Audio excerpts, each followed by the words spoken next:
তাহলে P block মৌলের মধ্যে আমরা পড়বো, আমাদের অলরেডি পড়া হয়ে গেছে, সেটা হচ্ছে 1s-এর দুইটা, একটা হচ্ছে লিথিয়ামের সারি, একটা হচ্ছে বেরিলিয়ামের সারি।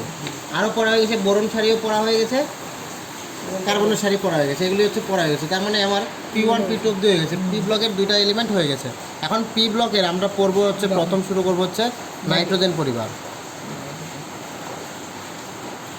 ঠিক আছে? নাইট্রোজেন পরিবার, তারপর পড়বো আমরা অক্সিজেন পরিবার, তারপরে পড়বো আমরা হচ্ছে ফ্লোরিন পরিবার, লাস্ট পড়বো হচ্ছে আমরা নিষ্ক্রিয় মৌলগুলি।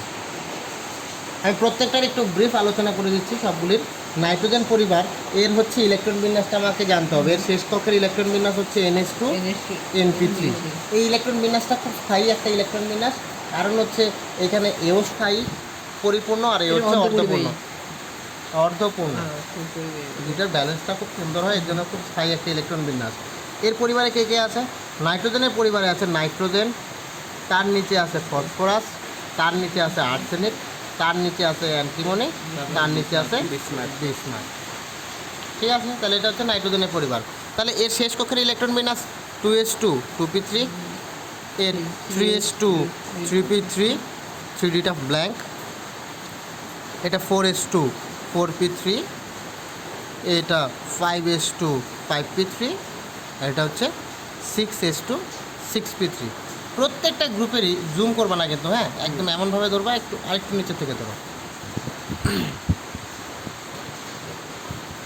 এদের প্রত্যেকটা গ্রুপে দেখবা সবার লাস্ট এলিমেন্টটা একটু ভেজাল করবে, আর এই প্রথম এলিমেন্টটা একটু অ্যাবনর্মাল ক্যারেক্টারিস্টিক্স দেখাবে। সবগুলি আলাদা আলাদা করে বলবো, কেন লাস্টেরটা একটু অ্যাবনর্মাল দেখায় ওইগুলিও বলবো। এবার অক্সিজেন সারি, তাহলে অক্সিজেন পরিবারে তাহলে বুঝতে পারছো এর শেষ কক্ষের ইলেকট্রন বিন্যাস তাহলে NH2 NP4 NP3 NP4, মানে শেষ কক্ষের ইলেকট্রন বিন্যাস। তাহলে সবার প্রথমে পাচ্ছি আমি অক্সিজেন 2s2 2p4, ঠিক আছে? তারপরে আসবো sulphur 3s2 3p4 3d blank. এগুলো কেন ফাঁকা রাখছি এটা পরে বলছি। তারপরে দেখো সালফারের পরে আছে সেলেনিয়াম 4s2 4p4, তারপরে সেলেনিয়ামের পরে টেলুরিয়াম 5s2 5p4, তারপরে হচ্ছে পোলোনিয়াম 6s2 6p4। এদের ফাঁকাগুলি তো আছে, আব্বাও তোমরা জানো। এরপরে যে অরবিটালগুলি ফাঁকা থাকছে ফ্লোরিনটা খুব সহজ, আমরা ছোটোবেলা থেকে পড়ে আসছি, NH2 NP5। এর বাইরে কক্ষে একটা ইলেকট্রন দরকার নিষ্ক্রিয় হওয়ার জন্য, এর জন্য এটা তীব্রতর ঋণাত্মক মৌল। এরা ম্যাক্সিমাম ক্ষেত্রে হচ্ছে হ্যালাইড তৈরি করে -1 চার্জ, কিন্তু কিছু কিছু অ্যাবনর্মাল ক্যারেক্টারিস্টিক্স দেখবো আমরা যখন আমরা এটা নিচের দিকে আসবো। তাহলে প্রথমে আমরা ফ্লোরিন পাচ্ছি 2s2 2p5, ক্লোরিন আসছে 3s2 3p5 3d ব্ল্যাঙ্ক, তারপরে হচ্ছে ব্রোমিন আসলাম 4s2 4p5, তারপরে আসছে আয়োডিন 5s2 5p5। এরপরে যেটা আছে অ্যাস্টাটিন, এটা একদম তেজস্ক্রিয় মৌল যার অস্তিত্ব খুব কম। তুমি অ্যাস্টাটিন তৈরি করলা পরীক্ষাগারে, 5 মিনিটের মধ্যে ও হচ্ছে কী হয়ে যায়, তেজস্ক্রিয় রশ্মি বিকিরণ করে ও অনেক কম পারমাণবিক সংখ্যাযুক্ত মৌলে পরিণত হয়ে যায়। মানে আমরা অ্যাস্টাটিনকে পাই না, এক কথায় অ্যাস্টাটিনের আমরা যেহেতু এক পৃথকভাবে পাই না, বা এদের আমরা তৈরিও করলাম, এ তেজস্ক্রিয় বিকিরণ হয়ে কী হচ্ছে, ও কম মৌলে অন্য মৌলে কনভার্ট হয়ে যাচ্ছে। আর রইল আমাদের নিষ্ক্রিয়, তাহলে নিষ্ক্রিয় সবার প্রথমে তাহলে আমরা বলছি এটা হচ্ছে তাহলে NH2 NP6, একদম অষ্টকপূর্ণ। এরা প্রত্যেকটা ইলেকট্রনই হচ্ছে একদম পুরাপুরি পেয়ার্ড। তো এখান থেকে প্রথম পাচ্ছি আমরা হিলিয়াম 2s2 হিলিয়াম হচ্ছে 2s2 অনলি, তারপর হচ্ছে হিলিয়াম, তারপর নিয়ন 2s2 2p6, তারপরে হচ্ছে আর্গন 3s2 3p6, তারপরে হচ্ছে আর্গনের পরে হচ্ছে কি ক্রিপ্টন, পরে ক্রিপ্টন আগে, আর্গনের পরে ক্রিপ্টন না, হ্যাঁ। তাহলে হচ্ছে 4s2 4p6 জেনন, এটা হচ্ছে 5s2 রেডন 5p6। এইখানে আমরা এতদিন পর্যন্ত জানতাম যে নিষ্ক্রিয় মৌলগুলো কোনো রকম যৌগ গঠন করে না, একমাত্র এই জেননে এসে আমরা দেখবো যে না নিষ্ক্রিয় মৌলগুলো হচ্ছে, এর জন্যই এই জেননকে বলা হয় হচ্ছে স্ট্রেঞ্জ এলিমেন্ট। স্ট্রেঞ্জ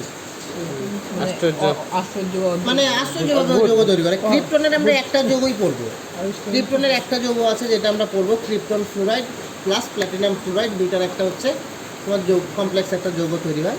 ম্যাক্সিমাম ক্ষেত্রে জেননটা আমরা কিন্তু পড়বো। আর পরীক্ষায় আসে প্রকৃতিতে সব থেকে কোন গ্যাসটা আমরা বেশি পাই, নিষ্ক্রিয় গ্যাস, আর্গনটা সব থেকে বেশি পাই, ঠিক আছে। আর সব থেকে কম পাই শুধুমাত্র ক্রিপ্টনটা, আমার এক্স্যাক্টলি মনে নেই, মনে হচ্ছে ক্রিপ্টনটা সব থেকে কম আর আর্গনটা সব থেকে বেশি, ঠিক আছে। একটু কন্ট্রোভার্সি আছে আমার মতো। তাহলে এই হচ্ছে আমাদের এদের পরিবারগুলো। তাহলে এবার এদের পরিবারগুলো জানার আগে আমরা একটু মৌলের শ্রেণী বিভাগে উপর থেকে ধরনের বিষয় হয়ে যাবে, ঘোলা হয়ে যাবে। না এখন তো বলতেছে না। এইবার আমরা এদের দেখব কিছু কিছু প্রপার্টিজ যেটা আমরা ক্লাস 11-এ পড়েছিলাম, যে এদের মৌলের ধর্মগুলো কী করে হয়। আমাদের একটা জিনিস যেটা মনে রাখতে হবে, যে পর্যায় সারণীর বাম দিক থেকে ডান দিকে গেলে যা হবে, উপর থেকে নিচের দিকে গোটা উল্টা হয়ে যাবে, ওটাই। ঠিক আছে। এই জিনিসটা আমাদের মনে রাখতে হবে। তাহলে সবার প্রথমে আমরা একটু সাইজ ফ্যাক্টরটা নিয়ে আসি, যে সাইজের সাথে কি সম্পর্ক। যখনই আমরা বাঁ দিক থেকে ডান দিকে যাচ্ছি তখন কি হচ্ছে, হিরো আর ভিলেনের মতো মারামারির মতো অবস্থা, ঠিক আছে। একটা হিরো মানে মোটামুটি 10-15টা ভিলেনের সমান পাওয়ার, ঠিক আছে। তাহলে হাইড্রোজেনের ক্ষেত্রে ভাবো, একটা প্রোটন একটা ইলেকট্রন, তাহলে একটা ভিলেন একটা হিরো, তাহলে ইলেকট্রনটা পুরো মাইর খাবে। এই মাইটটাকে আমি ইন টার্মস অফ আকর্ষণ ভাবি, তাহলে একটা প্রোটন একটা ইলেকট্রনকে টানবে। আর আমরা জানি একটা প্রোটনের ভর একটা ইলেকট্রনের ভরের থেকে 1896 গুণ ভারী, মানে একটা প্রোটনের সেই পাওয়ার, মানে এর জন্য আমি প্রোটনটাকে এজ এ হোল আমি একটা হিরো ধরে নিচ্ছি, প্রোটনটাকে, ইলেকট্রনটাকে ভিলেন, কারণ ইলেকট্রনের তো পাওয়ার তো খুবই কম। এইবার আমরা নিচে আসি লিথিয়াম, তাহলে লিথিয়ামের 3টা ইলেকট্রন 3টা প্রোটন, তাহলে নিশ্চয়ই 3টা প্রোটন 3টে ইলেকট্রনকে হাইড্রোজেনের থেকে বেশি তীব্রভাবে আকর্ষণ করবে। এবার লিথিয়াম থেকে তুমি ডান দিকে শিফট করো, লিথিয়ামের পরে কি আছে, বেরিলিয়াম, 4টা প্রোটন 4টা ইলেকট্রন, তাহলে 4টা প্রোটন 4টা ইলেকট্রনকে মারবে, তার মানে কি বুঝতে পারছো, আরও পারমাণবিক ব্যাসার্ধটা আরও কমিয়ে দিবে। এবার এখান থেকে বোরনে যাও, বোরনে 5টা প্রোটন 5টা ইলেকট্রন, তাহলে সেই ইলেকট্রনকে 5টা প্রোটন 5টা ইলেকট্রনকে আরও তীব্রভাবে আকর্ষণ করবে। আরও যাও ডান দিকে, বোরনের পরে যাও কার্বনে, 6টা প্রোটন 6টা ইলেকট্রন, আরও তীব্রভাবে আকর্ষণ করবে। এইভাবে 7টা 8টা 9টা 10টা এইভাবে যখন যাচ্ছে 9 অবধি, 10-এ গিয়ে আবার অ্যাবনর্মাল ক্যারেক্টার দেখায়। তো 9টা প্রোটন 9টা ইলেকট্রনকে টানছে, তার মানে ভাবো 9টা হিরো যদি 9টা ভিলেনকে পিটায় তাহলে তো ছাতু বানায় লাগবে। যদি ইন টার্মস অফ তুমি আকর্ষণ বল ভাবো, তাহলে 9টা প্রোটন 9টা ইলেকট্রনকে খুব তীব্রভাবে আকর্ষণ করবে, তাতে করে পারমাণবিক ব্যাসার্ধটা কী হয়ে যাবে, ছোটো হবে, ছোটো হয়ে যাবে। তাহলে আমরা একটা জিনিস দেখলাম, যে যদি আমরা সাইজ বলি, তাহলে সাইজ হচ্ছে কি left to right, left to right gradually decreases, ছোট হয়ে যাচ্ছে। এইবার আসি আমি পর্যায় বরাবর উপর থেকে নিচে, যতই আমি উপর দিক থেকে নিচে নামছি দেখো একটা করে নতুন কক্ষপথ, একটা মুখ্য কোয়ান্টাম সংখ্যা বাড়ছে। তার মানে প্রথম কক্ষপথের ব্যাসার্ধ ছিল 0.529 অ্যাংস্ট্রম, তারপরে কক্ষপথেই হয়ে যাবে হচ্ছে 0.529 × 2 স্কোয়ার, মানে যত যাবে n স্কোয়ার হয়ে যেতে থাকবে, মানে স্কোয়ারে যাচ্ছে, যেটা গুণোত্তর প্রকৃতিতে বাড়ছে, তাই তো। তাহলে কি হচ্ছে, যত আমি নিচের দিকে যাব তাহলে তাদের পারমাণবিক ব্যাসার্ধ বাড়তে থাকবে। তাহলে size top to bottom gradually increases. তাহলে বুঝতে পারছো। এইবার এই সাইজ ফ্যাক্টরগুলো দিয়েই হচ্ছে সমস্ত রকম আমরা এক্সপ্লেনেশনগুলো দিব, একদম মনে রাখবে, একদম কি ওয়ার্ডস কিন্তু। তাহলে সাইজ যদি বড় হয়, ধাতব ধর্ম কী হবে, ফার্স্ট ধাতব ধর্ম বাড়বে। সাইজ প্রপোর্শনাল টু হচ্ছে ধাতব ধর্ম, তাহলে যত সাইজ বড় হবে ধাতব ধর্ম বাড়তে থাকবে। তাহলে উপরের থেকে নিচের দিকে ধাতব ধর্ম বাড়বে না কমবে? এর জন্যই দেখবা যে এই হ্যালোজেন এমন একটা পরিবার যেখানে হচ্ছে গ্যাসও আছে, তরলও আছে, কঠিনও আছে। আর হ্যালোজেন এমন একটা পরিবার যেখানে পদার্থের 3টা দশায় দেখা যায়। ফ্যানটা দাও।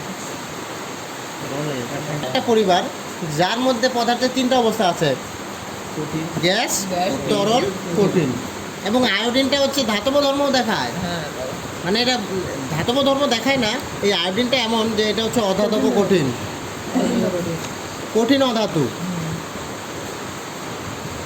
খুব মানে অ্যাবনর্মাল ক্যারেক্টারিস্টিক্স, এবং এই ইন্টারহ্যালোজেন যৌগ তৈরি করে ফেলে ম্যাক্সিমাম ভ্যালু দেখায়। তাহলে সাইজ প্রপোর্শনাল তো বললাম ধাতব ধর্ম, তাহলে উল্টাটা তোমরা বুঝতেই পারছো, যত ছোট হবে তাহলে তার ধাতব ধর্ম কম হবে। সাইজ প্রপোর্শনাল টু এর বিজারণ ধর্ম।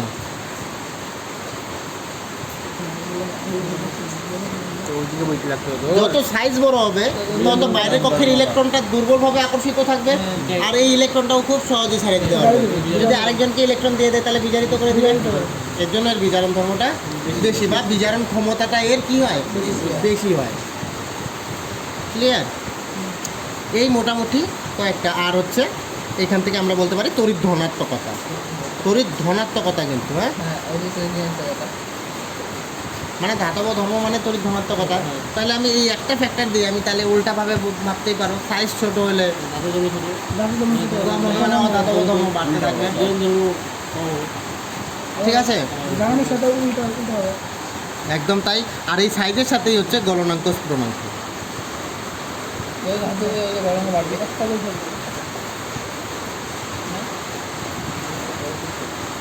ঠিক আছে, যত উপর দিক থেকে নিচের দিকে নামবে ততই এদের ভ্যান ডার ওয়ালস আকর্ষণ বলটা বাড়তে থাকবে। কারণ কী হবে, যত বড় হবে পৃষ্ঠতলের ক্ষেত্রফলটা বাড়বে। পৃষ্ঠতলের ক্ষেত্রফল বাড়লে কী বলছিলাম, যে এদের মধ্যে হচ্ছে ভ্যান ডার ওয়ালস আকর্ষণ বলটা বাড়বে।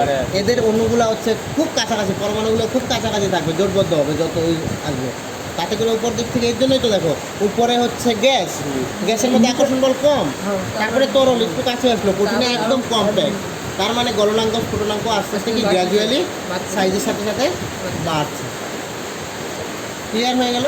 আর অ্যাবনর্মাল দেখাবে হচ্ছে নিষ্ক্রিয়গুলো, ওরা তো একদম অস্ট্রক ফিলার, ওদের আর অত চাহিদা নাই। তাহলে এইটুক নিয়ে কোনো অসুবিধা নাই। তাহলে এবার আমি একটা পার্টিকুলার চ্যাপ্টার বলবো, ওইটার মধ্যেই বাকি চ্যাপ্টারগুলো প্রায় একই রকমই হবে। তাহলে আমি প্রথম চ্যাপ্টারটা শুরু করি, সেটা হচ্ছে নাইট্রোজেন।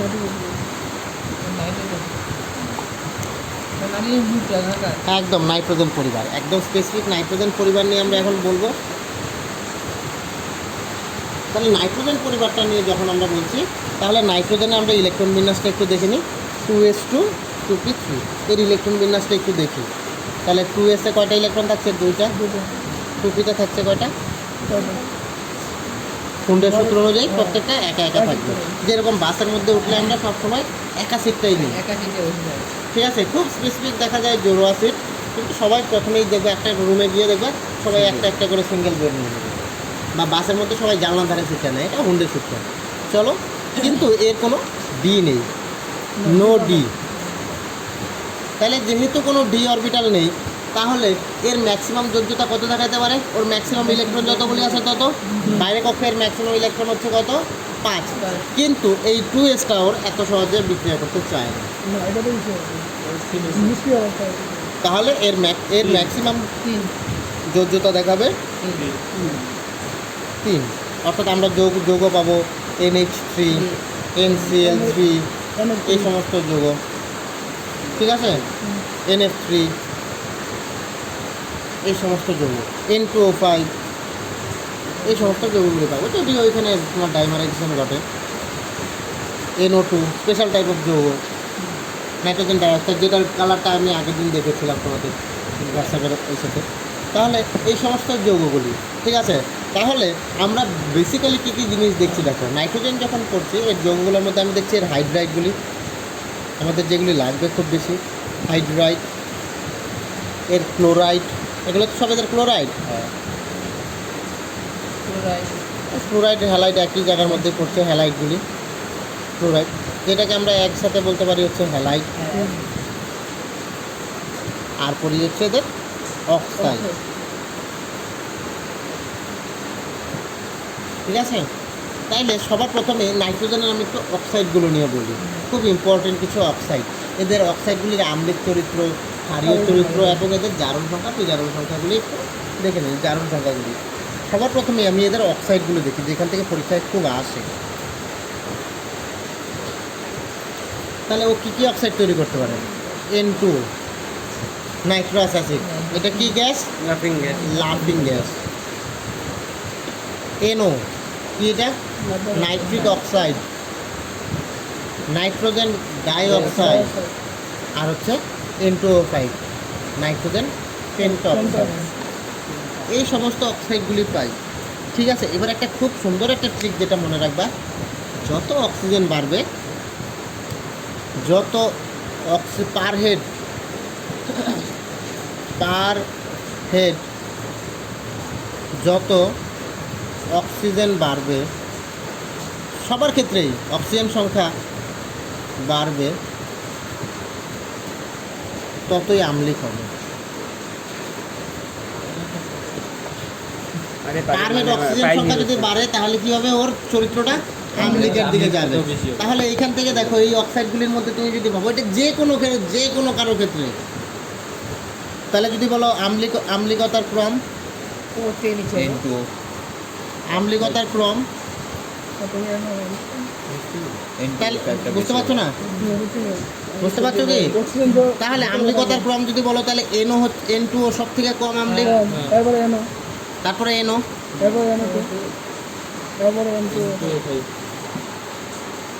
অর্থাৎ এখান থেকে আমি এটাই বোঝাতে যাচ্ছি যে এ রেডিলি জলের সাথে বিক্রিয়া করে অ্যাসিড তৈরি করে নেবে খুব তাড়াতাড়ি, এর থেকে কম এই অ্যাসিড। কারণ কি, আম্লিক অক্সাইড আমরা কাদের বলবো? যারা খুব তাড়াতাড়ি জলের সাথে বিক্রিয়া করে অম্ল তৈরি করে বা অ্যাসিড তৈরি করে। তো এর জন্য আমি শর্ট ট্রিক বললাম, যত পার হেড অক্সিজেন, দেখো এইখানে নাইট্রোজেন আর অক্সিজেন, তাহলে একটা নাইট্রোজেন পিছু অক্সিজেন কয়টা? অর্ধেকটা। এখানে অর্ধেক নাইট্রোজেন ইস্টু অক্সিজেন হচ্ছে 1:1/2, এখানে 1:1, এখানে 1:2, এখানে 1:2.5, তাই না? তাহলে পার হেড অক্সিজেন দেখো বাইরে যাচ্ছে। এটা যে কারোর ক্ষেত্রে যত পার হেড অক্সিজেন বাড়বে, ওর আম্লিকতা বাড়বে। তাহলে এখন ক্ষারকীয়তা ধর্ম তোমরা করতেই পারো, কোনো অসুবিধা আছে? ঠিক আছে, একদম বাকিগুলোর, একদম সবগুলোর ক্ষেত্রে, সবগুলো একদম ফর অল অক্সাইডস এই ট্রেনটা ফলো করবে। আমি এখন বলে দিলাম, সবগুলোর ক্ষেত্রে এটা ফলো করবে। বোঝা গেল? এইবার আসি হচ্ছে এর হাইড্রাইডগুলো সম্পর্কে।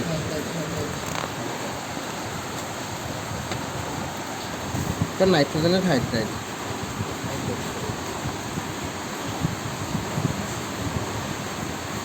তাহলে নাইট্রোজেনের হাইড্রাইডগুলি, একটাই হাইড্রাইড, সেটা হচ্ছে কি অ্যামোনিয়া। তাহলে অ্যামোনিয়া এখানে হচ্ছে এর সংকরণ অবস্থা হচ্ছে sp3, আকৃতিটা কি পিরামিডাল। হ্যাঁ, পিরামিডাল।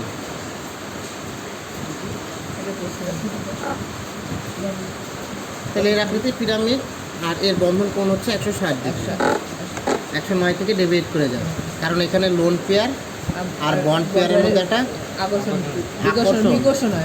বিকর্ষণ হয়, যেটা 109 থেকে ডেভিয়েট করে এখানে চলে আসে।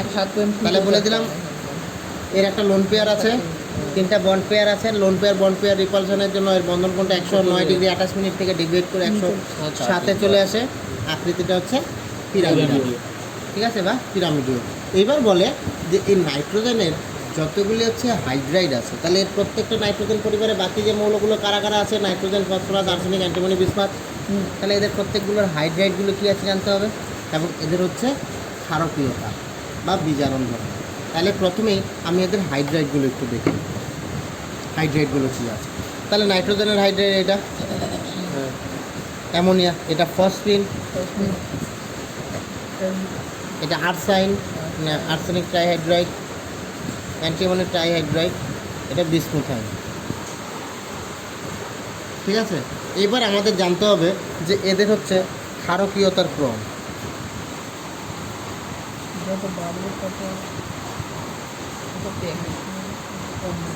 একদম খুব সহজ, ছোটোবেলায় পড়ে আসুন।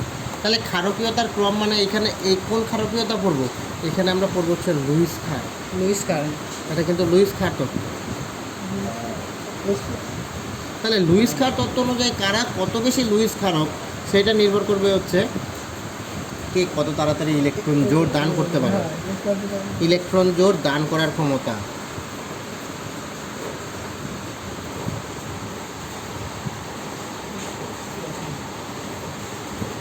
ঠিক আছে, প্র্যাকটিক্যালি দেখা যাচ্ছে সব থেকে বেশি দান করে হচ্ছেন অ্যামোনিয়া। এর ইলেকট্রন জোড়টা খুব রেডিলি দান করে নিতে পারে। এই এত তাড়াতাড়ি দেয় না। তাহলে উপর দিক থেকে যত নিচের দিকে যাব ক্ষারকীয়তা হ্রাস পেয়ে যাচ্ছে এদের হাইড্রাইডগুলো। ঠিক আছে, এবং বিজারণ ধর্ম তাহলে কী হবে?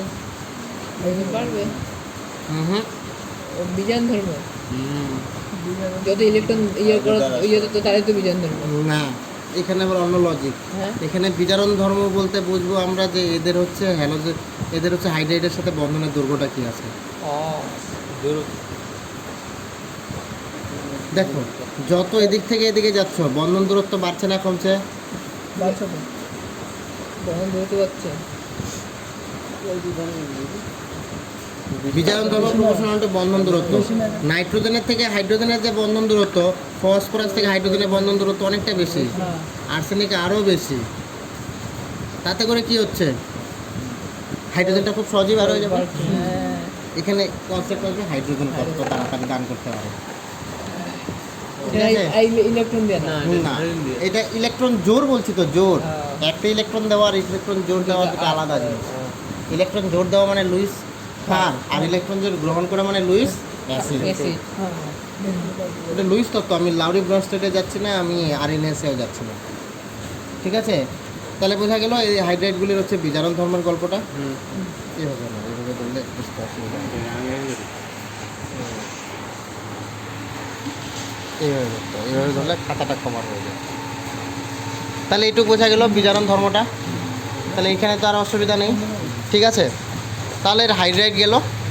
এবার আসি তাহলে এর ক্লোরাইডগুলি বা এদের হ্যালাইডগুলি।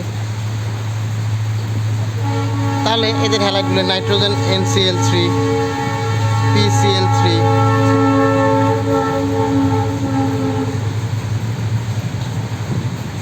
এভাবে বিভিন্ন ধর্মগুলি আছে যেগুলি এদের বিভিন্নটা বিভিন্ন রকম কারণ। ঠিক আছে, এদের তোমার দেখো যে বলবে যে কার হচ্ছে লুইস ক্ষারকতা বেশি হবে, কার কম হবে। তাহলে দেখো নাইট্রোজেন, ফসফরাস, আর্সেনিক, অ্যান্টিমনি, বিসমুথ, এদের একটা কারণ থাকবে যে এরা কোনটা বেশি ক্ষারীয়, কোনটা বেশি কী। এবার এখান থেকে যেটা মেইন প্রশ্ন আসে, বিশেষ করে যে প্রশ্নগুলো খুব বেশি আসে, সেটা হচ্ছে নাইট্রোজেন ট্রাইক্লোরাইড যৌগ গঠন করে কিন্তু NCl5 পারে না। বলছেন আগেই স্যার কেন? কারণ হচ্ছে এর হচ্ছে ফাঁকাটি কক্ষক নাই। ফাঁকাটি কক্ষক নাই, তাহলে ফাঁকাটি কক্ষক বা ফাঁকাটি উপকক্ষ যদি না থাকে তিনের বেশি তার হইতে হবে না, তাহলে ওর ইলেকট্রনটা কি করতে পারে না, এই যে এখান থেকে এক্সপানশন করতে পারে না। কিন্তু ইন কেস অফ ফসফরাস এর জন্য NCl5 তৈরি করতে পারবে না, NH5 তৈরি করতে পারবে না, NH5ও তৈরি করতে পারে না। ঠিক আছে, বোঝা গেল কথাটা? তাহলে ফসফরাস পেন্টাক্লোরাইড কেন গঠন করতে পারে? ফাঁকা ডিগুলো থাকে। তাহলে ফসফরাসের ইলেকট্রন বিন্যাসটা দেখে নিই, কি তা নিয়ে বুঝতে অসুবিধা হচ্ছে?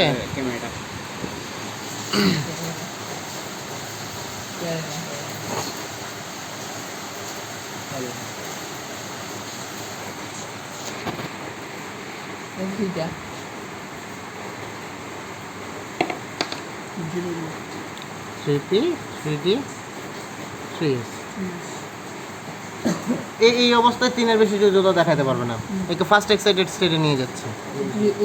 তাহলে একটা ইলেকট্রন কি করবে, পেয়ার ভাঙবে, এই ডিজেনারেট অরবিটালগুলো জেনারেশন করবে।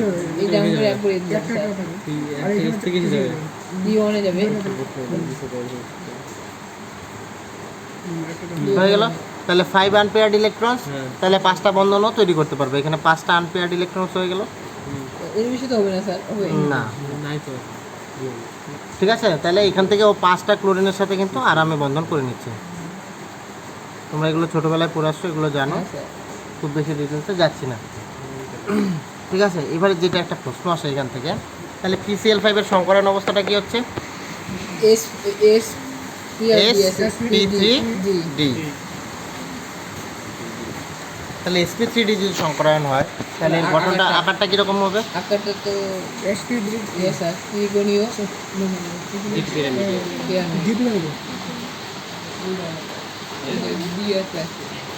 তাহলে ত্রিকোণীয় দ্বিপিরামিডীয়। তাহলে ত্রিভুজের ভরকেন্দ্রে ফসফরাসটা থাকছে, ওর এদিকে এদিকে আর একটা উপরে একটা নিচে একটা।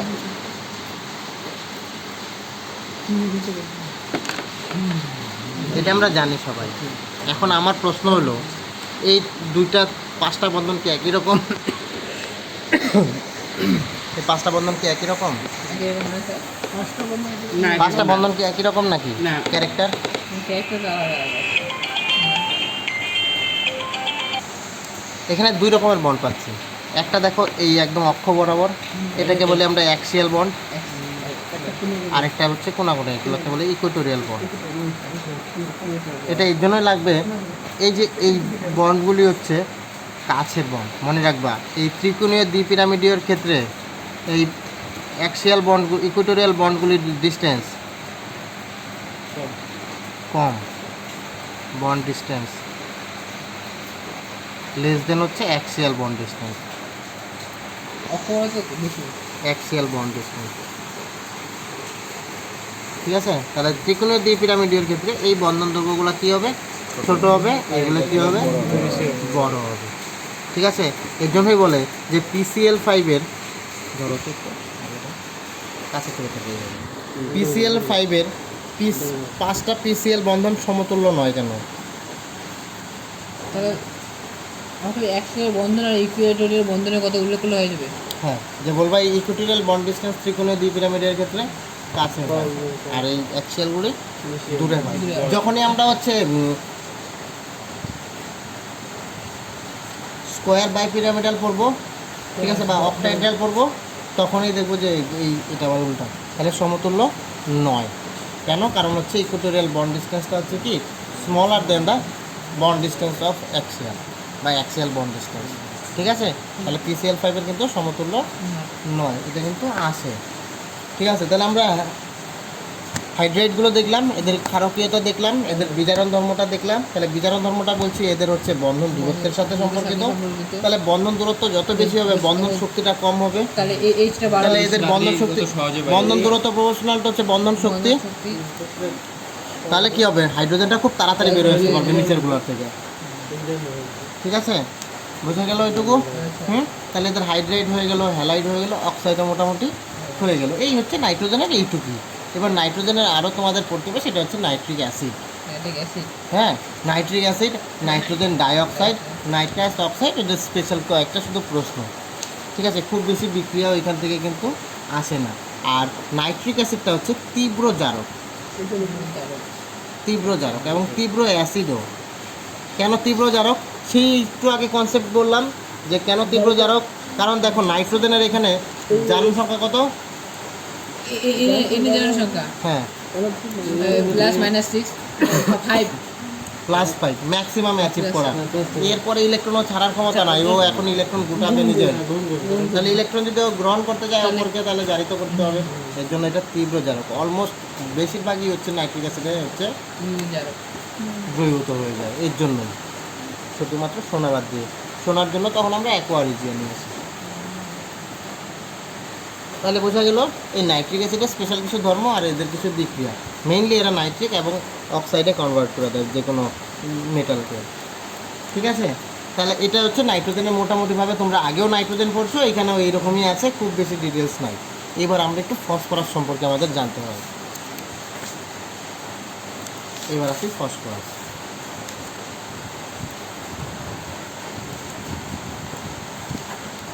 ফসফরাস যখন আমরা পড়বো, তাহলে ফসফরাসের আমরা ইলেকট্রন বিন্যাস জানি 3:3p3। এটা তো আমরা আগেই দেখে নিলাম।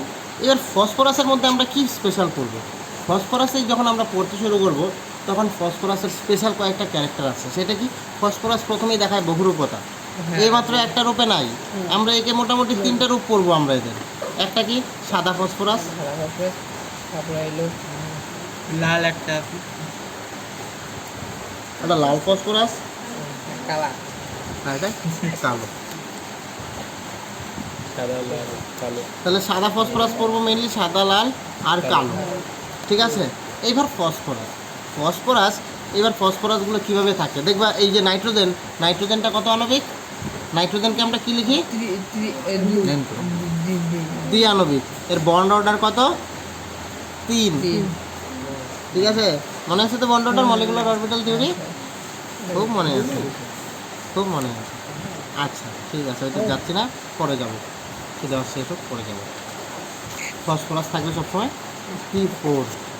ঠিক আছে, এবার মজাদার জিনিস হচ্ছে যে এই ফসফরাস, সাদা ফসফরাসটা খুব সক্রিয়। আর ফসফরাসকে কোথায় রাখা হয় বলো তো? সোডিয়ামকে তো রাখা হয় কেরোসিনের নিচে, তো ফসফরাসকে কই রাখা হয়? হ্যাঁ, না, ফসফরাসকে রাখা হয় জলের নিচে। জলের নিচে রাখা হয়। হুম, দেখা হয় বলতে সংরক্ষণ করা হয়। বাতাসের সংস্পর্শে আসলে ফসফরাস পেন্টক্সাইড তৈরি করে, মানে মারাত্মক আগুন জ্বলে যায়। আগুন জ্বলে যায় না? হ্যাঁ। আগুন সেই বারো দিয়ে যেতে ভারতে ফসফরাস থাকে নাকি? নাইট্রেট থাকে, চারকোল থাকে, লাল হ্যাঁ, লাল হ্যাঁ, দেশলাই ঠিক, থাকে, ঠিক, লাল ঠিক, দেশলাই ঠিক, ঠিক। হ্যাঁ ঠিক, ওই ফসফরাস থাকে কাঠিতে। কাঠিতে ফসফরাস থাকে, আর ওই সরাইয়ের বাক্সটায় থাকে হচ্ছে কি সালফার।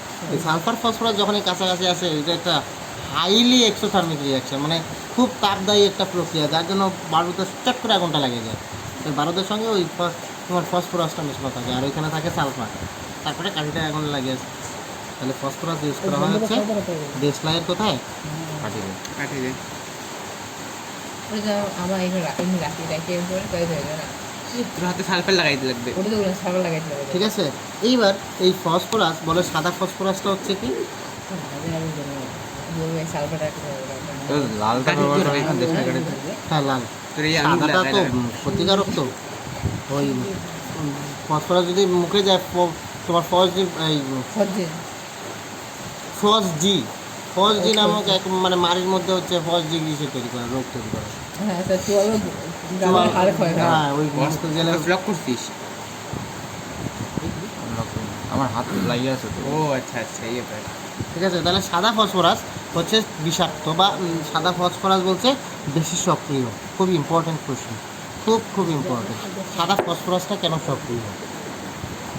দেখো P4 হিসাবে থাকছে, তাহলে ত্রিভুজ বলছি, চতুর্ভুজের P4 থাকলে এরকম থাকতো। হ্যাঁ, 4 দিয়ে 4টা তাহলে বন্ধন কোণগুলো কত হইতে থাকতো? 90 ডিগ্রি। তাহলে এটা হচ্ছে কি নর্মাল অ্যাঙ্গেল, বন্ড অ্যাঙ্গেল, তাহলে কত হইতে লাগতো? 90 হওয়ার কথা ছিল। কিন্তু সাদা ফসফরাস এইরকম থাকে না, ও থাকে এরকম টেরা বেঁকা হয়ে থাকে। এই টেরা বেঁকা হয়ে থাকার জন্য এর বন্ধন কোণটা 66 ডিগ্রির মতো থাকে। 60 কি 60 ডিগ্রি? 60 ভুলে গেছি, এখানে 60 ডিগ্রি দেওয়া আছে। 60 ডিগ্রি। এর বন্ধন কোণটা কত হয়ে যাচ্ছে? পি পি পি বন্ধন কোণ হচ্ছে হয়ে যাচ্ছে 60 ডিগ্রি। হ্যাঁ, এই যে পি পি পি, প্রত্যেকটা পি পি এর মধ্যে বন্ধন কোণ কত হয়ে যাচ্ছে? 60 ডিগ্রি। এই 60 ডিগ্রি বন্ধন কোণ হওয়ার জন্য নর্মালি যদি একটা স্টেবল স্ট্রাকচার হইতো, তাহলে P4 এরকম হইতো, কিন্তু এখানে না হয়ে এটা হচ্ছে এরকম। তাহলে এখানে একটা কৌণিক পীড়ন তৈরি হচ্ছে। কৌণিক পীড়ন কত ডিগ্রি? কৌণিক পীড়ন হচ্ছে 90 ডিগ্রি মাইনাস 4 ডিগ্রি, চুতিকোণের মতো। তাহলে 30 ডিগ্রি একটা কৌণিক পীড়ন হচ্ছে। এই কৌণিক পীড়নটার জন্যই হচ্ছে এই সাদা ফসফরাসটা অস্থায়ী। এটা হচ্ছে সক্রিয়। অস্থায়ী আবার সক্রিয়। অস্থায়ী মানেই তো সক্রিয়, হ্যাঁ মানে ওই P4টা এত স্টেবল না, আনস্টেবল মানেই তো সক্রিয়। ঠিক আছে, আর ক্ষতিকারও এটা বেশি। কিন্তু লাল ফসফরাসে ওই সমস্যাটা নাই।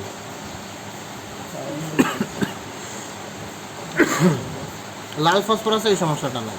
লাল ফসফরাসে ওর অ্যাঙ্গেল স্ট্রেনটা কম, খুব সম্ভবত এটা 109 ডিগ্রি নাকি কত আছে দেখো তো, না 100 কত, 101। এই লাল ফসফরাস আবার এরকমভাবে থাকে, একটা থাকে না ও। কাজল, ওই স্যার তোমার সামনে সাইকেল তুমি এই ঘরে ঢুকে রেখো, তাকে এক সময় এসে নিয়ে যাও। হ্যাঁ ওকে নিয়ে তাহলে এত রাত্রে শোনো, একা একা ওই না যাওয়া না, আমি ওকে বলছি তো কোনোভাবে আসতে, ও সাফারির জন্য 10 মিনিট দাঁড়িয়েছে। এখন এই জায়গায় 10 মিনিট দাঁড়ালে গাড়ি পাবে? আমি অনেক আগে আসছি, আমি বলছি আমি না এই দিনে অসুবিধা নেই, অসুবিধা নেই। তো এরকম থাকার জন্য এই লাল ফসফরাস অনেকগুলি থাকে, অনেকগুলো হয়ে থাকে। ওইখানে P4 হিসেবে থাকে না, একক রূপে। এই যেরকম একক রূপে থাকে, এই একক না, এর মাল্টি, অনেকগুলি মাল্টি। ঠিক আছে, এরকমভাবে চলতে থাকে, আরও থাকবো অনেক। হ্যাঁ, এর জন্য এর কৌণিক এর বন্ড অ্যাঙ্গেল হচ্ছে পি বন্ড অ্যাঙ্গেল হচ্ছে কত? 101 ডিগ্রি। তাহলে এর কৌণিক পীড়ন কত হচ্ছে? বেশি হয়ে যাচ্ছে না? কৌণিক পীড়ন কত 101 হচ্ছে? ডিগ্রি মাইনাস 90 ডিগ্রি 90 101 মাইনাস 90 আরে একই হচ্ছে। অলমোস্ট 11 ডিগ্রি, very very less than this, very less. Then সাদা ফসফরাস। ঠিক আছে, এই জন্যই হচ্ছে এটা এতটা সক্রিয় না। ঠিক আছে, আর ব্ল্যাক ফসফরাসটা এত পড়তে হয় না, খুব বেশি লাগে না, বা বিটা ব্ল্যাক বিটা ফসফরাসও তো ইয়ে থাকে, ফসফরাস মানে ইয়ে থাকে অনেকগুলো। ওটা বেশি লাগে না। এবার খুব ইম্পর্টেন্ট জায়গা হচ্ছে এখান থেকে, যে যদি কোথাও কখনো ফসফরাস লেগে যায় তাহলে কি করবে? যদি শরীরে কোথাও ফসফরাস লেগে যায়, ফসফরাস লেগে গেলে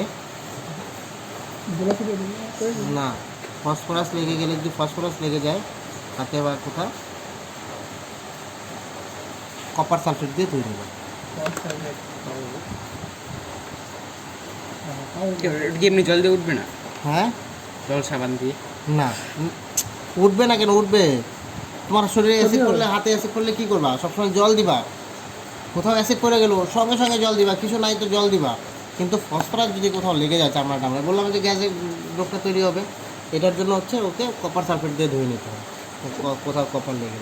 এটার বিক্রিয়াটা দেখবা তো কি আছে, এই ফসফরাস আর কপার সালফেটের বিক্রিয়াটা দেখবা কি তৈরি হয়, যেটা কিনা নিউট্রাল জোন আছে বিক্রিয়া। ইয়া বসছে লাল অধিক উপরে কপারে আর H3PO4 এখান থেকে ফসফরিক অ্যাসিডটা তৈরি হয়। ফসফরিক অ্যাসিডটা যেটা হচ্ছে তোমার মৃদু অ্যাসিড একটা, ও আর কোনো ক্ষতি করতে পারে না। আর হাইড্রোজেন সালফেট। ঠিক আছে, বোঝা গেল কথাটা? এই হচ্ছে ফসফরাস। আরও ফসফরাসের অনেকগুলি ধর্ম আমরা দেখব। ফসফরাসের পরে দেখব আমরা আর্সেনিক, অ্যান্টিমনি, বিসমাথ। এবার একটা জিনিস যেটা মনে রাখবা, সব থেকে নিচে যারা আছে, বিশেষ করে বিসমাথ, এর উপর থেকে বলছে ধাতব ধর্ম কী হবে? বাড়বে। কিন্তু ধাতব ধর্ম যদি বাড়ে, এবার সবার শেষে বিসমাথের এখানে একটা খুব গন্ডগোল দেখা দেয়, বুঝতে হবে কী কী হয়েছে এটা।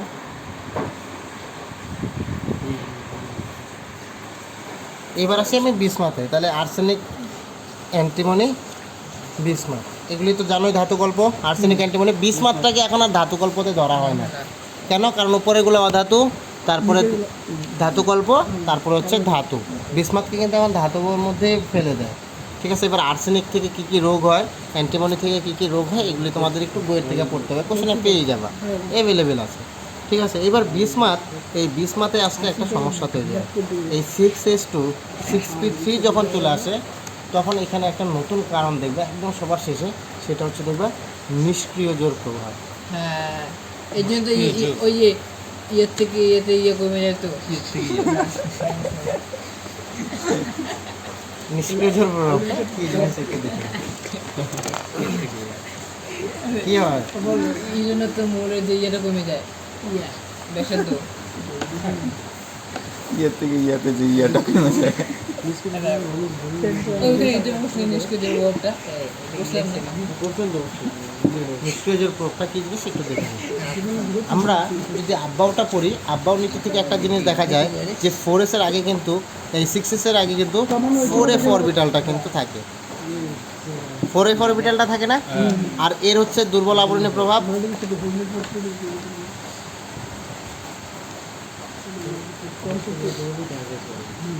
দুর্বল আবরণী প্রভাব, এই দুর্বল আবরণী প্রভাবের জন্য এই নিউক্লিয়াস, মানে বিসমাথের নিউক্লিয়াস এই 6s এর দুটো ইলেকট্রনকে তীব্রভাবে আকর্ষণ করে।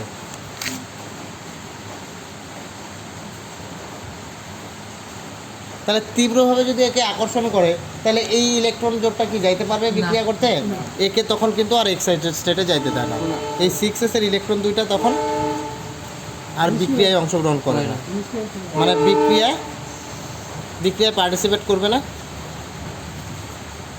দেখবার দেখে লেখা আছে, মানে নিষ্ক্রিয় হয়ে যাবে। ওই ইলেকট্রন দুইটা আর ও ছাড়তেই যাবে না, একদম নিউক্লিয়াসের কাছে থাকছে তো, এই এরা আর বিক্রিয়ায় পার্টিসিপেট করবে না। অর্থাৎ জারণ সংখ্যা তাহলে ম্যাক্সিমাম কত দেখাবে? অর্থাৎ এটা নিষ্ক্রিয় হয়ে যায়, এরা বিক্রিয়া করে না তো, তাহলে জারণ সংখ্যা ম্যাক্সিমাম কিন্তু +3 দেখা, +5 আর যেতে পারে না। এই নিষ্ক্রিয় জোট প্রভাব, মানে এই জোটটা হচ্ছে নিষ্ক্রিয় হয়ে যায়, ইলেকট্রনকে এমনভাবে টাইনে রাখে যে একে যে এক্সাইটেড স্টেটে নিয়ে যে তুমি এটার জারণ সংখ্যাটা বাড়াবা, ওইটা আর করতে পারে না। প্রত্যেকটারই লাস্টের মূল্যগুলোতে দেখবা এটাই আছে। দেখবা এরকম বলবে যে আর্সেনিক, ফসফরাস, আর্সেনিক, অ্যান্টিমনি এরা +5 জারণ অবস্থা দেখাইলেও এই বিসমাথটা +5 জারণ অবস্থা দেখায় না। বিসমাথ +5 কেন দেখায় না?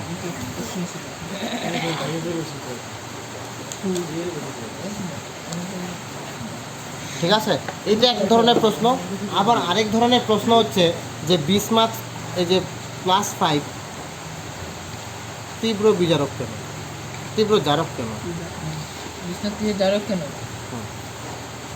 সেম প্রশ্ন, কারণ এটা হচ্ছে একটা অস্থায়ী, অস্থায়ী তো। একই কারণ অস্থায়ী। এ খুব ইলেকট্রন গ্রহণ করে এখন হোক করে 3 তে +3 তে নিয়ে আসবে। স্থিতিশীল, এর হচ্ছে +3 স্থিতিশীল, +3 জারণ স্তরটা নিয়ে আসার চেষ্টা করবে। জারণ স্তরে আসার চেষ্টা করবে।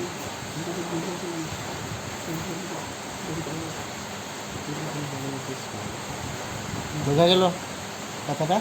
এই মোটামুটি হচ্ছে এখানের বেসিক। আমি একটু ব্রিফ করলাম, আর বাকি মোটামুটি তোমাদের কিন্তু কিছু কোশ্চেন সলভ করতে হবে। এবার এর মধ্যে কিছু কিছু জায়গা রয়ে গেল যেগুলো হালকা করে একটু বলে দিয়ে যাই। সেটা হচ্ছে এই জিনিসগুলো, যেরকম ফসফরিক অ্যাসিডের এরকম অনেকগুলি পাবা।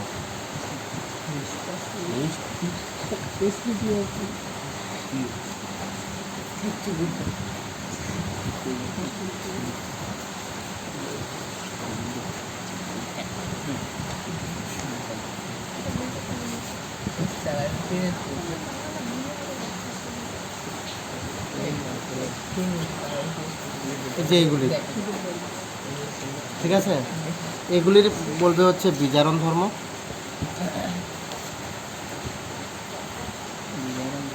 এক নাম্বার। 2 নাম্বার হচ্ছে আম্লিকতা। কম দেখাতে করবে। হুম, আম্লিকতা।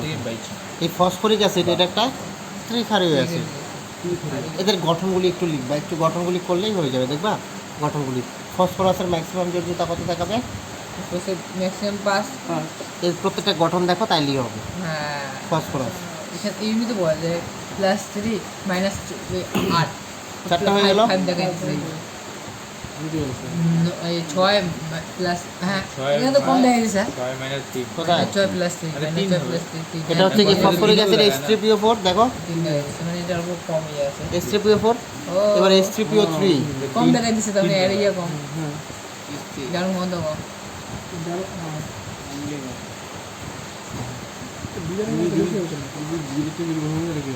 +5 বলে কি যত এই জারণ ক্ষমতা বেশি না, তাহলে বিদ্যুৎ ক্ষমতা কম হবে। এটা হচ্ছে H3PO3। এই ইম্পর্টেন্ট জায়গা দেখো, ভুলে যাবা কিন্তু 2 দিন পরেই। এই জায়গাগুলো না দেখলেই ভুলে যাবে।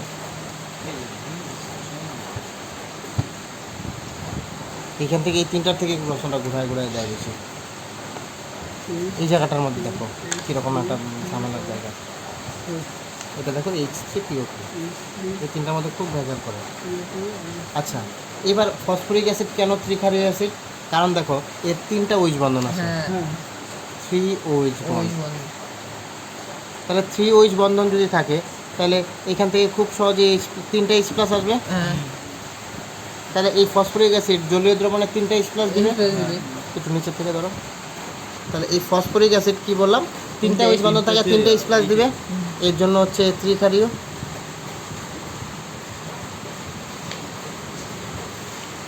তাই তো? এখানে দেখো H3PO3 তে এখানে দুইটা আছে। 2টা OH, তাহলে 2টা OH বন্ধন, তাহলে 2H+ দিবে। তাহলে এটা হচ্ছে কি দ্বিক্ষারীয় অ্যাসিড। আর এটাতে একটা। আর এখানে একটা OH বন্ধন, এটা হচ্ছে একক্ষারীয় অ্যাসিড। তাহলে কার অ্যাসিড ধর্ম বেশি হবে বুঝতেই পারছো? তাহলে এটার হবে এটা 1 নাম্বার, এটা 2 নাম্বার, এটা 3 নাম্বার। তাহলে আম্লিকতা ক্রম কম, আমরা কথা কম হবে, এটা বেশি। ক্রম, তাহলে H3PO2 less than H3PO3 less than H3PO4। আরেকটা যেটা থাকবে দেখবে এর কমই থাকবে। ঠিক আছে, বোঝা গেল?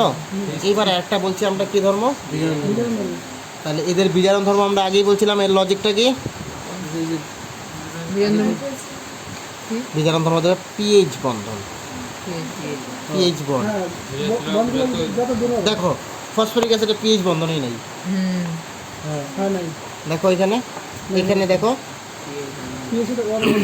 নো P2H বন্ড, তাহলে এর কোনো বিজারণ ক্ষমতাই নাই। এখানে পিএইচ বন্ধন কয়টা? একটা পিএইচ বন্ধন। এটা কিন্তু এমসিকিউ আসে এই কোশ্চেনগুলো, এর জন্যই বলছি স্টার্ট দিয়ে দিয়ে দিচ্ছি টপিকগুলি। এখানে কোনো পিএইচ বন্ধন নাই, এর কোনো বিজারণ ক্ষমতা নাই কিন্তু ফসফরিক অ্যাসিডের, ঠিক আছে? আর এই ফসফরিক অ্যাসিড কিন্তু অনুঘটক বিষ হিসেবে কাজ করে, জানো তো? বা বাধক হিসেবে, ঋণাত্মক অনুঘটক হিসেবে ফসফরিক অ্যাসিড কাজ করে। এটা আলাদা কোশ্চেন যদিও। তো একটা পিএইচ বন্ধন, তাহলে কিছুটা বিজারণ ক্ষমতা আছে। এখানে দেখো দুটি পিএইচ বন্ধন,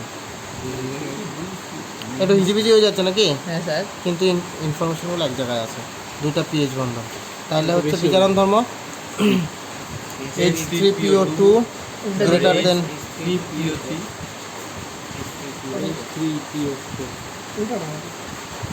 বোঝা গেল? কারণ এখানে হচ্ছে লিখে দিবা দুইটা পিএইচ বন্ধন, একটা পিএইচ বন্ধন, একটা জিরো পিএইচ বন্ধন, ঠিক আছে? বোঝা গেল? অসুবিধা আছে? এবার বইটা বার করো, বইয়ের থেকে ওটা ইম্পর্টেন্ট জায়গা বলে দিচ্ছি। না থাক থাক থাক, বইটা দাও। এইবার তোমাদের আমি বই এখান থেকে বলে দিচ্ছি, আর বইয়ের থেকে আমি দাগিয়ে দেব। দেখবা এই কী হলো, দেখবা বড় বড় কিছু অক্সাইড আছে ফসফরাসের, দেখবা H4P2O7 এরকম কিছু গঠন। দেখো এখানে এরকম টাইপের, আমি এখানে একবারে দিয়ে দিচ্ছি, হ্যাঁ, HXOY সরি PYOZ এরকম ধরনের অনেক দেখবা ফসফরাসের কিছু অক্সাইড পাবা, মানে হাইড্রোজেন দিয়ে আর কি, যেটাকে বলছে হচ্ছে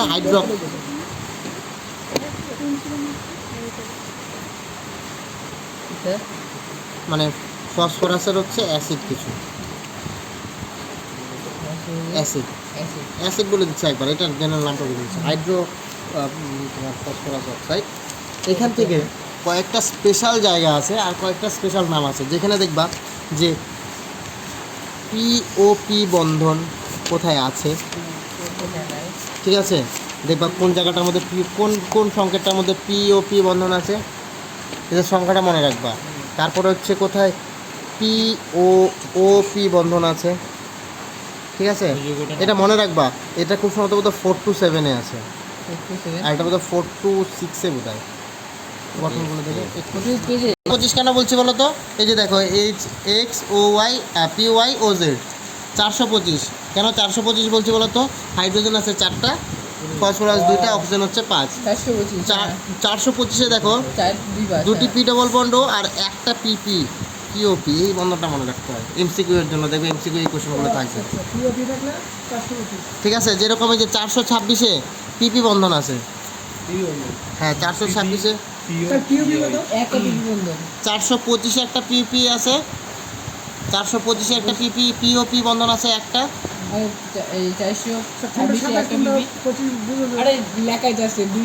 আরে এই যে দেখো না নিচে সংখ্যাটা দেখো, হাইড্রোজেনে দেখো 4, অক্সিজেনে এই কোডটা মনে রাখবা। 427-এ দেখো আছে, 427-এ থাকবে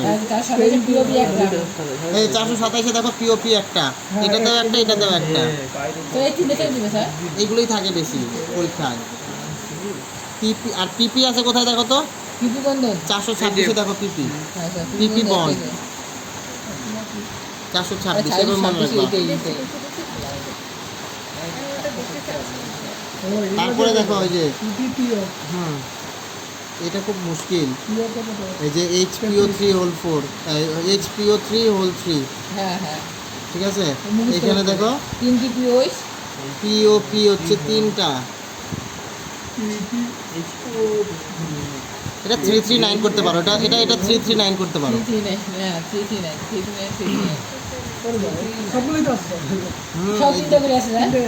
হ্যাঁ ওটাই তো, ওটাই ইম্পর্টেন্ট তো, এই যে এগুলোই তো বলছি ইম্পর্টেন্ট। এটার সংকেতগুলো কীভাবে মনে রাখবো, মনে থাকবে তো 10 বার করে লিখবা। যে তারপরে আছে তোমার হচ্ছে এখানে এই যে PPOH দেখো 315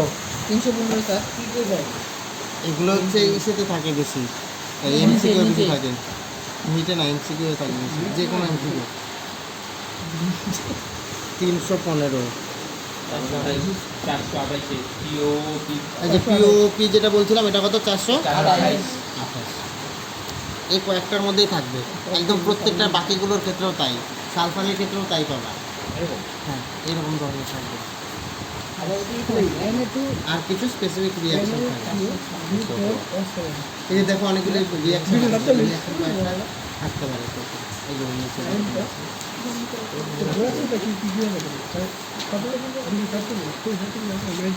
তো এটা বড় হয়ে গেছে। ঠিক আছে, সব করে দাও।